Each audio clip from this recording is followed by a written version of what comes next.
오늘은 이 본문의 말씀을 가지고 지혜로운 믿음의 삶이란 제목으로 말씀을 드리겠습니다. 지혜는 참으로 복된 것입니다. 1974년 미국 정부에서 뉴욕에 있는 자유여신상을 새롭게 손질하면서 생긴 고철더미를 처리하기 위해서 광고를 냈습니다. 그러나 10달이 지나도 그 쓰레기를 처리에 응할 신청하는 회사가 없었습니다. 그런데 한 유대인 한 사람, 장사하는 사람이 나와서 조건 없이 내가 계약을 하겠다, 그렇게 나섰습니다. 그 소식을 들은 뉴욕의 운송회사들은 그 유대인을 참 어리석은 사람이다, 그렇게 비웃었습니다. 왜냐하면 뉴욕주의 쓰레기 처리 규정이 워낙 까다로워서 잘못하면은 환경단체에 고소를 당해서 벌금을 물게 되기 때문에 어리석은 사람이라고 생각을 했던 것입니다. 그러나 그것을 산 유대인은 사람들을 고용해가지고 그 쓰레기를 분류했어요. 그래가지고 쇠조각을 녹여가지고 자유여신상, 그 조그만한 여신상을 만들어가지고 기념품으로 팔았습니다. 석회와 목재는 그 기념품의 받침대가 되도록 이렇게 만들었고요. 이렇게 그 자유여신상에 나오는 그러한 여러 가지 물질로 또 뉴욕 광장을 붙은 열쇠를 만들어 가지고 그걸로 또 기념품을 팔고, 그래가지고 심지어는 그 자유여신상에 긁혀서 나온 석회가루 꽂아도 잘 포장을 해서 그걸 꽃집에 팔았던데 그게 또 잘 팔렸다고 그래요. 그래가지고 결국은 그 고철 쓰레기에 더 불과했던 그 폐기물이 350만 달러의 고금으로 준다고 한 거예요. 3개월 만에. 얼마를 이익받아? 1만 배를 이익받은 거예요. 1만 배 돈 벌었어요. 그러자 그를 비난했던 사람들이 전부 목소리를 한마디 못했어요. 이처럼 지혜가 있으면 이 막대한 재물과 그 유익을 얻을 수가 있는 것입니다. 근데요, 이 지혜는 누가 주세요? 하나님이 주셔요. 오늘 본문에서 하나님 우리를 지혜 있는 자가 되라, 어리석은 자가 되지 마라, 이렇게 말씀하십니다. 그러면 우리 인생의 지혜로운 믿음의 삶은 어떤 삶이냐 한번 생각하면서 은혜를 나누고자 합니다. 먼저 첫 번째로 지혜로운 복된 믿음의 삶은 하나님을 의지하고 긍정적으로 사는 삶을 말하는 것입니다. 그 스탠리 존스라는 목사님이 계셨어요. 선교사님인데 그분이 인도의 선교사로 일하셨던 분인데요. 그분은 언제나 하나님을 의지하고 긍정적인 자세로 삶을 살았다고 합니다. 그리고 그가 긍정적인 마음은, 그 믿음은 육체의 건강도 큰 영향을 끼친다, 그런 굳은 믿음으로 살았어요. 그래가지고 그분이 90세까지 장수하면서 최후의 순간까지도 하나님의 일을 열심히 하다가 이제 1973년에 하나님 부르심으로 천국에 갔던 것입니다. 그 존스 목사가 70세 되던 해에도 자기 나이 절반밖에 안 된 사람들보다 더 빨리 걸었다고 해요. 그리고 89세가 가까웠을 때 그분이 중풍으로 넘어져서 걷지 못하게 됐었습니다. 그래서 수개월 동안 활동이 불가능한 마비 상태였는데도 그는 절망하지 않고 주님이 치유해 주신 능력과 그 은혜를 자기는 믿는다고 말을 했습니다. 그래가지고 그가 자기를 위해서 기도할 뿐만 아니라 전 세계에 있는 그를 존경하는 크리스찬들에게 자기가 좀 다시 걸을 수 있도록 주님께 기도해 달라고 호소를 했어요. 그래가지고 하루 24시간 밤낮으로 목사를 위한 기도가 이어졌던 것입니다. 그는 또 이런 말을 했어요. 자기를 간호하는 간호사에게 내가 잠에서 깨면은 나센 예수 이름으로 일어나 걸어라, 이렇게 좀 말 좀 해달라고, 꼭 그 말을 해달라고 이렇게 부탁을 했어요. 그래 간호사들이 그가 깨어있을 때마다 나센 예수 이름으로 일어나 걸어라, 이렇게 말을 하겠답니다. 그리고 그분이 쓰러져서 그렇게 어려움을 당할 때도 책을 썼는데 그 책에는 오직 하나님 앞에 예스라는 긍정적인 그러한 글을 써서 은혜를 끼쳤다고 합니다. 그가 결국은 그가 다시 일어났어요. 그래가지고 다시 설교도 하고 그러다가 이제 그분이 하느님이 부르신 날까지 건강한 몸으로 설교하면서 승리하면서 살았다는 것입니다. 긍정적인 그것이 지혜예요. 부정적이고 비관적이고 원망 불평은 어리석은 것입니다. 그 케몬스 윌슨이라는 그 미국의 한 남자가 있었는데 그 사람이 자기가 잘 다니는 회사에서 갑자기 해고를 당한 거예요. 남자들이 다니던 직장에서 갑자기 해고를 당하면 그거 큰 위기 아닙니까? 큰 걱정을 받는 거예요. 보통 사람들은 막 원망하고 불평하고 막 낙심을 하고 또 막 뭐 자기를 충성했던 회사에서 자기를 버렸냐고 막 이렇게 원망하게 하고 막 그러는 텐데 물론 이분도 처음에는 그랬는데 이분이 기독교인이었어요.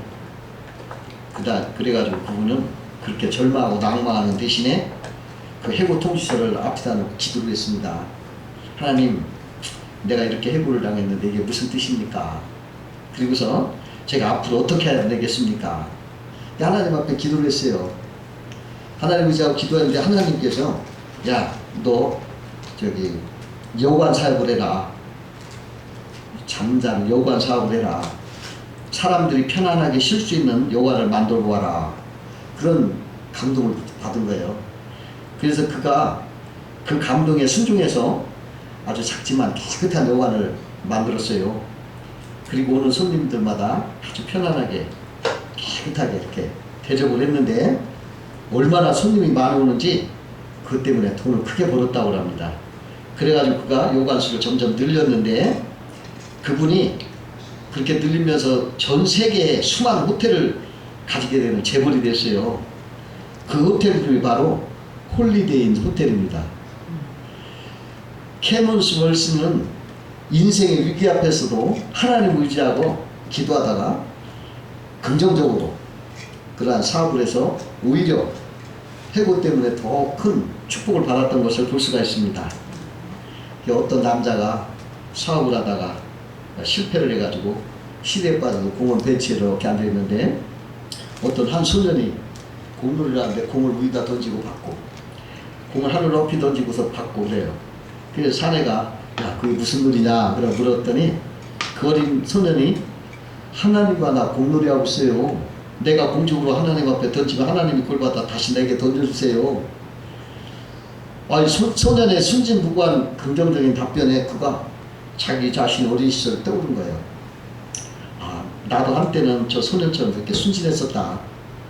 근데 내가 사업하고 성장하면서 내 마음의 신앙과 긍정적인 마음을 다 잊어버렸구나.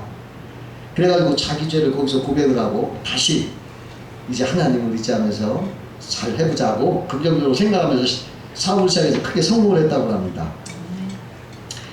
사람은요 자기 생각에 따라 새로운 감정이 생긴다고 그래요. 우울한 생각을 하면 우울한 감정이 나한테 생기고 감사한 생각을 하면 감사한 생각이 내 마음에 생긴다고 해요. 우리가 표정이 밝아지고 행복하게 하면 우리 마음도 그렇다는 거예요.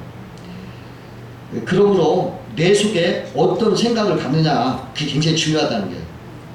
우리가 얼굴이 표정이 밝고 명랑하면 주위 사람도 즐겁게 하죠. 아나모리 가지오라는 일본 학자가 좋은 것을 생각하고 좋은 것을 행하면 운명의 흐름도 좋은 방향으로 바뀐다 이렇게 주장을 했어요. 그리고 그것을 카르마 경영이다 이런 이론을 붙였습니다. 이 성경도 말합니다. 대저 그 마음이 생각이 어떠하면 그 의인도 그러한즉 잠언서 23장 7절에 말씀하셨거든요. 내가 지금 무슨 생각하느냐에 따라서 그 사람이 그렇다는 거예요. 그 생각하는 그 사람이라는 거예요. 여러분 그러니까 우리가 어떻게 생각해야 돼요? 하나님의 복된 말씀에 의지해서 긍정적이고 항상 하나님이 항상 기뻐하라 감사해라 하잖아요. 그러한 마음으로 우리 마음을 가지고 살고 그러한 생각으로 살고 그런 말을 해야 됩니다. 그게 지혜로운 삶이라는 걸 아셔야 되겠습니다. 두 번째로 지혜로운 삶은 세월을 아끼라 그랬어요. 오늘 본문 16절에 보니까 세월을 아끼라 때가 악하니라 그랬어요. 그 어느 권사님이 평생을 남편이 바람을 피는 바람에 혼자 가정을 돌보며 사는 거예요. 남편은 바람 피고 나가서. 그래서 자기 자식 색을 혼자 키우려고 많은 고생을 했어요. 그 권사님이 막 싹바늘도 하고 이렇게 하면서 자식을 가르쳤는데 자식들이 다행히 공부를 열심히 해가지고 장학금을 받으면서 대학까지 나왔어요. 그리고 또 좋은 회사에 취직을 해가지고 열심히 일해서 이제 좋은 집까지 하나 마련했어요. 근데 어느 날 오랫동안 집을 떠나 있던 남편이 돌아온 거예요. 근데 환갑이 지난 나이에 그래 중풍에 들어가지고 이게 걸어 들어오지도 않고 누워 들어온 거예요. 환갑이 지나서 중풍 걸렸는데 같이 살던 여자들이 그거 버린 거예요. 그래가지고 들것에 실려서 집에 왔으니 그 권사님이 좋았겠어요? 그럼 자식들도 그거 받아들일 수 있겠어요? 그래가지고 받아들이지 않으려고 했는데 그 젊은 시절에 자기들 다 내팽개치고 계속 바람만 피더니 이제 다 늙고 중풍돼서 들어왔으니까 누가 그걸 반겨줘요. 근데요 그 권사님은 예수님을 믿었기 때문에 목사님이 그냥 받으라고 그 목사님 권면을 듣고 그냥 받은 거예요. 그런데 마음속에 평생 남편에 대한 그 상처가 아무지 않은 거예요. 또 자식들도 집에 둔 아버지를 쳐다보기를 싫어하는 거예요. 겉들어보지 않는 거예요. 그러니까 그 남편이 어떻게 살아봤어요? 그냥 몸은 중풍에다가 그냥 아주 비참하게 말년을 보낼 수밖에 없었어요. 여러분 이게요 세월이 이렇게 빨리 가는 거예요. 천년만년 젊은 시절 유지하고 그렇게 사는 줄 알았는데 그렇지 않다는 거예요. 세월이 총알같이 빠르게 지나가는 거예요. 그렇게 좋은 기회 때 이분은 그걸 아끼지 못하고 그렇게 허비한 거예요. 어리석은 자가 바른 거예요. 세월을 아끼지 않는 거예요. 항상 자기가 젊은 시절인 줄 알고 언제나 자기 그것이 계속될 줄 알고 어리석게 생각하고 세월을 허비하고 미래를 준비하지 않는 거예요. 이게 하나님은 이게 어리석다는 거예요. 하나님은 이런 자를 경고하는 거예요. 게으른 자는 가을에 밭갈지 아니하나니 그러므로 거둘 때는 구걸할지라도 얻지 못하리라. 잠언서 20장 4절에서 말씀을 하셨어요. 여러분 지혜로운 사람만이 주어진 시간을 잃지 않는 거예요. 그래서 여러분 시간을 중요시하게 돼요. 다른 거 뭐 재산이나 건강이나 뭐 이런 건 다 각자 틀려요. 건강이 좋은 사람, 나쁜 사람, 지식이 많은 사람, 없는 사람, 돈이 많은 사람, 없는 사람 이건 똑같이 주지 않아요. 그런데 똑같이 주는 게 하나 있어요. 뭡니까? 시간이에요. 시간은 하나님이 모든 사람에게 똑같이 줘요. 다 똑같이. 그럴 때 이 똑같이 받은 이 시간을 우리가 사천응하라는 거예요. 때가 있잖아요. 내가 공부할 때가 있고 내가 사업할 때가 있고 사람들과 친하게 지낼 때도 있고 이런 때를 잘 맞춰야 돼요. 그걸 어기고 그런 거 낭비하고 허투루 생각하면 그게 시간을 아끼는 게 아닌 거예요. 세월을 함부로 보낸 거예요. 그러므로 늘 주님이 주신 시간을 그 때에 맞춰서 내가 잘 해야 돼요. 잃지 않도록. 시간은 언제나 있는 게 아니에요. 때가 지나면 그만인 거예요. 그래서 더 늙기 전에 우리가 이 세상을 떠나기 전에 세월을 놓치지 말고 우리가 주님을 위해서 일해야 되는 것입니다. 그 어느 한 아버지가 돈을 벌기 위해서 아들 삼형제를 남겨두고 먼 곳을 떠났어요. 각고의 노력 끝에 수십 년 뒤에 큰 부자가 돼서 아버지가 돌아왔습니다. 그리고서 아들들한테 얘들아 미안하다. 너희와 함께 시간을 보내지 못해서 내가 너희들한테 정말 미안한데 지금이라도 아버지로서 너에게 원하는 거 들어주고 싶다. 그러니까 큰아들이 아버지 저는 친구랑 사귀다가 친구의 우정을 잊었어요. 그래서 그 우정을 다시 찾고 싶어요. 그러니까 그래 내가 사람을 사서라도 그 우정을 다시 이어주게끔 내가 노력하겠다. 걱정하지 마라. 그러니까 둘째 아들이 저는요 강도를 만나서 내 재산을 다 잃었어요. 이 손실을 좀 보상해 주세요. 그러니까 그거 걱정 마. 응? 네가 뺏긴 이상으로 내가 다 줄게. 걱정하지 마라. 그러는 거예요. 근데 셋째가 뭐라고 하냐면 저는 아버지가 떠난 뒤에 내가 호랑방탕 살았어요. 근데 그 흘러간 시간이 지금 찾고 싶어요. 그랬을 때 아버지가 뭐라고 했습니까? 야, 생각해봐라. 죽어가는 사람이 단 10분만 달라고 빌려달라고 해도 빌려줄 수 있겠니? 내가 시간만큼은 할 수 없구나. 그거 도와줄 수 없다. 그렇게 미안하구나 하더라는 거예요. 여러분, 이 시간은요 아무나 해줄 수가 없어요. 한 번 흘러간 시간 누구나 이건 돌이킬 수 없어요. 그래서 내게 주어진 시간을 아껴야 돼요. 어느 해식에 이런 글귀가 써있다고 합니다. 내 바늘이 뒤르는 그림자가 미래와 과거를 나눈다. 아직 오지 않는 미래는 당신이 능력에 미치지 않은 곳에 있고, 그리고 뒤로 사라진 시간은 더 이상 당신 것이 아니다. 단지 현재 시간만이 오직 당신 손 안에 있다. 그러니까 지금 현재를 귀중히 여겨라, 이런 말이 써있더라는 거예요. 과거가 이미 사라졌고 후회도 소용없다는 거죠. 그리고 지금 이 시간이 내가 쓸 수 있는 가장 귀한 시간이고 기회다는 거예요. 근데 사람들이 이걸 잊고 자꾸 과거에 매여서 사는 사람이 어디서 과거에 매여서 돌아오지 않는 시간을 매여서 갇혀있는 사람이 있어요. 또 오늘을 망각하고 맨날 앞으로 내일만을 꿈기다가 오늘을 그냥 허비하는 사람이 많아요.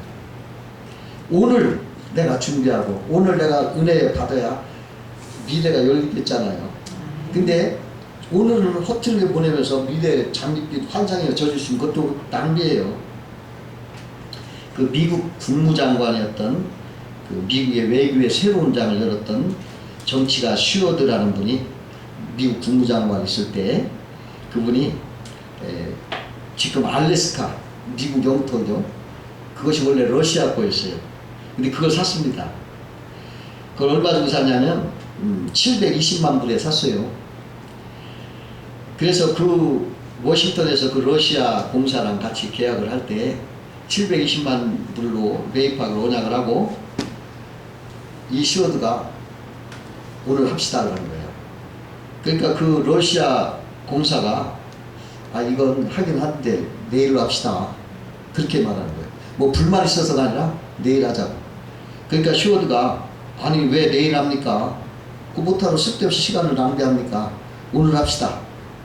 그래가지고 그 자기들 그 협정서를 작성하도록 다 사람 불러다가 그렇게 다 준비하면서 그 러시아 공사 다른 생각 못하게 같이 얘기를 하면서 시간을 보내다 그걸 쓴 거예요. 그래서 새벽 4시에 그걸 썼다고 그래요. 그래가지고 그 땅이 미국 땅이 되고 알래스카가 됐어요. 그때 그 시워드는 오늘 기회는 오늘 하지 않으면 이걸 할 수 없다는 걸 알았던 거예요. 만약에 그때 그 시간을 놓쳤으면 못 샀을 거예요. 그런데 그 시간을 그 기회를 놓치지 않았어요. 그 시간을 귀중히 여겨서. 그래서 알래스카가 들어왔는데 그 알래스카에 지금 보면 금은 보석이 나와요. 그래서 석유, 석탄이 엄청나게 나오고 또 수산물, 임산자원이 막 엄청납니다. 보물섬이에요. 여러분 지혜는 시간을 아낀 그 지혜, 이렇게 엄청난 보물을 우리에게 주는 것입니다. 우리는 세월을 아끼고 시간을 아껴 살아야 되겠습니다. 세 번째로 지혜로운 믿음의 삶은 성령 충만함을 입으라 하는 것입니다. 본문 18절에 보니까 술 취하지 말라 이는 방탕한 것이니 오직 성령 충만함을 받으라 그랬어요. 성령 충만이 뭡니까? 하나님과 함께 하시는 거예요. 예? 그래서 성령 충만은 가장 지혜로운 믿음인 거예요. 그 성령 충만한 사람만이 능력 있는 삶을 살게 되는 겁니다. 만약에 아무리 교회를 다닌다 해도 성령이 충만하지 않으면 능력 있는 삶을 살지 못합니다. 그 동물원에 있는 낙타가, 아기 낙타가 엄마 낙타에게 물어봅니다. 엄마, 왜 우리 눈썹이 이렇게 길어? 그러니까 엄마가 늦었다고 당당히 말하고, 그건 사막에서 부는 바람물에 모래바람에 눈을 보호하기 위해서 그런구나. 그렇단다. 그래요. 그러니까 아기나 또 엄마에게 물습니다. 엄마, 왜 우리 발가락이 2개야? 그건 사막에서 모래에 빠지지 않게 해서 그런 거란다. 그렇구나. 아기 낙타는 사막에 잘 적응되어 있는 자기 자신이 무척 자랑스러웠어요. 그래서 또 묻습니다. 엄마, 우리들은 왜 이렇게 불룩 튀어나왔어? 그건 물이 없는 사막에서 물을 저장하기 위해서 우리 또 살게 어떻게 한 것이란다. 이건 우리 낙타들만의 자부심이란다. 이렇게 자랑스럽게 말하는 거예요. 그러니까 아기 낙타, 그렇구나. 그렇게 한참 얘기를 듣던 그 아기 낙타가 엄마 낙타 이렇게 말합니다. 엄마, 근데 우리 지금 동물원에서 뭐 하는 거야? 이런 거예요. 모든 것을 다 훌륭하게 갖췄지만은 동물에 갇힌 낙타처럼 아무 능력이 없잖아요. 사막에서 다 훌륭하게 다 갖췄어도 동물에 있으니까 아무 능력을 발휘 못하는 거 소용없잖아요. 우리도 그런 거예요. 사람도 다 하나님의 형상을 입어서 다 갖춰 있지만 우리 안에 성령이 없으면 그냥 능력 있게 살 수 없다는 거예요. 성령 충만할 때에 다 갖춰진 것이 발휘하는 거예요. 오거스틴은 이렇게 말했습니다. 성령이 없으면 우리는 하나님을 사랑할 수도 없거니와 그의 계명을 지킬 수도 없다 그랬어요. 신앙생활을 오랫동안 했는데도 변화가 없다면 바로 여기 성령 충만, 이것이 안 된 거예요. 그러므로 우리는 어떻게 해야 돼요? 성령 충만 항상 구해야 됩니다. 예, 성령 충만하면 그 사람은 아주 존귀함을 받아요. 예, 그 어떤 미국 사람이요, 유럽에 프랑스에 관광을 갔더니 그 파리에 골드품 회사 가게에 들어가서 구경을 하면서 우리 목걸이를 본 거예요. 그 진주 목걸이가 하나 있는데 오래되고 낡아서 이제 뭐 색깔도 바래지고 그렇지만 그 장식이 좀 그래도 특이해서 이제 그걸 샀어요. 그게 얼마나 하니까 500달러라는 거예요. 500달러 주고 샀는데 좀 비싼 것처럼 느꼈습니다. 그러나 그냥 사가지고 자기 집에다 미국에 와서 이제 그냥 자기 보물 그 함에다 보석상에다 넣고 방치해 뒀는데 한 번은 이제 자기가 돈이 좀 필요해서 이제 그걸 생각하고서 그걸 보석상에다 팔려고 했어요. 얼마 줄라나 이제 구분도 하고 그래서 보석상에 이웃에 자기 동네 보석상을 갔더니 보석상 주인이 그걸 막 돋보기로 살펴보더니 한참 동안 살펴보더니 이거 내가 2만 달러 드리겠습니다. 나한테 파십시오 그러는 거예요. 아니 500달러 주고 사는 걸 2만 달러 준다니까 굉장히 많이 준 거 아닙니까? 그래가지고 깜짝 놀란 거예요. 그래서 알았다고 하면서 이제 그냥 나중에 좀 하겠다고 그걸 일단 갖고 왔어요 집으로. 그래가지고서 다음날은 좀 큰 가게를 가서 이거 좀 사달라고 했더니 또 거기도 이렇게 살피더니 그 사람이 그러는 거예요. 이거 내가 5만 달러 주겠습니다. 아니 어제 2만 달러는 오늘 5만 달러예요. 그래서 이거 꼭 나한테 좀 파십시오 그러는 거예요. 그래서 궁금해서 아니 왜 이게 이렇게 비쌉니까? 그래 말해요. 그러니까 그 주인이 깜짝 놀라는 거 아직 그것도 몰랐어요? 그러는 거예요. 그게 뭡니까? 그러니까 돋보기를 내려서 보라고 거기에 보는 작은 글씨로 깨알 같은 글씨가 있어요. 사랑하는 조세핀에게 황제 나폴레옹으로부터. 그러고 황제 사인이 들어있는 거예요. 그러니까 그 진주 목걸이가 황제 나폴레옹이 사인이 들어있는 목걸이니까 비싼 거예요. 그래서 그 주인이 그러더라는 거예요. 이건 사실 이 목걸이는 얼마 몇 달러 안 됩니다. 비싼 거 아니에요. 그런데 여기에 적혀있는 나폴레옹의 글씨와 친필 사인 때문에 이렇게 비싼 겁니다. 이렇게 알려주더라는 거예요. 여러분 보잘것없는 몇 달러 안 되는 그런 목걸이에도 나폴레옹의 사인이 들어가니까 그게 존귀한 그냥 값비싼 목걸이가 되잖아요. 우리 평범한 인생도 값어치 뭐 많지 않아요. 그냥 인생이야. 그러나 여기에 뭐가 충만하면 성령이 충만하면 이 성령은 하나님의 사인인 거예요. 창조주 하나님의 사인이에요. 나폴레옹 사인도 수만 달러가 되는데 창조주 하나님이 사인된 성령 충만한 사람 얼마나 존귀하겠어요. 바로 그런 것입니다. 성령 충만한 사람은 존귀한 존재인 거예요. 창조주 하나님의 사인이 성령 충만한 거예요. 여러분, 우리는요, 창조주께서 우리에게 인친 사람들이에요. 성령. 여러분, 제가 설교할 때 항상 그 말하죠. 우리의 나쁜 거 떼내고 좋은 거 붙였다. 그 좋은 성령. 여러분, 우리가요, 우리의 성령 붙은 사람이에요. 세상 사람들은 뭐가 붙었어요? 죄라는 게 붙었어요. 빛이 안 나요. 껌껌합니다. 저주가 있고 슬픔이 있어요. 근데 하나님이 십자가로 그 나쁜 거 떼내고 뭘 붙였어요? 빛나는 성령. 전화위복을 붙여준 거예요. 여러분, 우리가 우리 눈에는 보이지 않지만 하나님 눈에는 보일 거예요. 야, 저는 보석을 붙였네. 아우, 저는 보석 붙였네. 하나님이 보실 거예요. 여러분, 밤중에 다른 집은 다 날라도 못 보아도 반딧불 불을 붙이니까 보이죠? 아, 저 반딧불 다 알아봐. 내가 말하는데 하나님이 오, 여기 만사 시커먼데 여기 번쩍번쩍, 저기 번쩍번쩍. 오, 예수 십자가에 실필 쌓인 성령이 들어있는 거예요. 여러분, 내가 눈에 보이지 않고 그러지만 여러분들 속에서 하나님의 성령의 전화위복의 은총이 여러분들한테 빛나는 줄 믿으시 바래요. 아멘. 값비싼, 그래서 그 빛으로 여러분 이 땅에 가서 착한 일을 하고 많은 사람을 행복하게 하는 빛의 영광이 여러분 안에 있는 줄 꼭 믿으시 바래요. 성령 충만할 때 그 사람은 보통 사람처럼 평범한 게 아니고 엄청난 값어치의 사람이 돼서 사람을 살리기도 하고 사람을 행복하게 만들고 위대하게 만들고 본인 자신도 기쁘고 즐겁고 아름답고 향기롭고 아주 그냥 말할 수 없는 축복이 있는 거예요. 그걸 꼭 믿으시기 바라요. 성령 충만하길 원하시기 바라요. 그래서 십자가로 나쁜 거 떼내고 예수 부활로 좋은 거 다 붙였어. 나는 빛이 나는 사람이야. 여러분, 계속 이 말씀을 여러분 주장하세요. 주장하세요. 그러면 여러분의 성령이 함께 하십니다.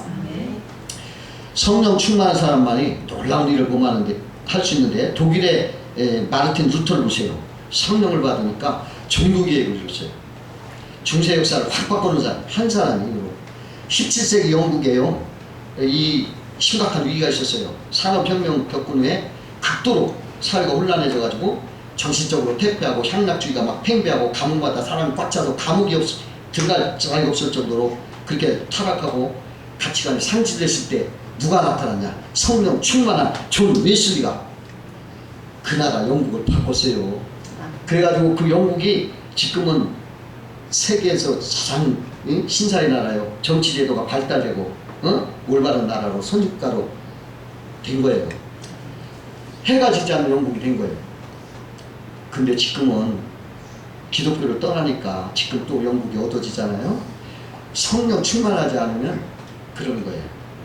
1865년 미국도요, 남북전쟁 이후에 얼마나 사회가 극도로 혼란했는지 모릅니다. 경기가 침체되고 불경기와 불신주의, 합리주의, 갈등 막 이런 싸움으로 많은 사람들이 신앙을 떠나고 그랬어요. 그랬을 때 누가 나타났어요? 성령 충만한 무디. 성령 충만한 무디가 나타나서 미국을 싹 바꾸고 성령운동으로 미국이 세계 최고의 기독교 국가로 만들고 국가를 만들었던 거예요. 이렇게 성령 충만하면 능력 있는 삶을 살아가는 거예요. 여러분들 앞에 성령 충만하면 여러분 한 사람으로 나라가 바꿀 수가 있는 거예요. 여러분, 늘 성령 충만 받기 위해서 말씀, 기도, 찬양, 예배 다 가까이, 주님 가까이에서 성령 충만하시기를 주의 이름으로 축원합니다. 기도하겠습니다.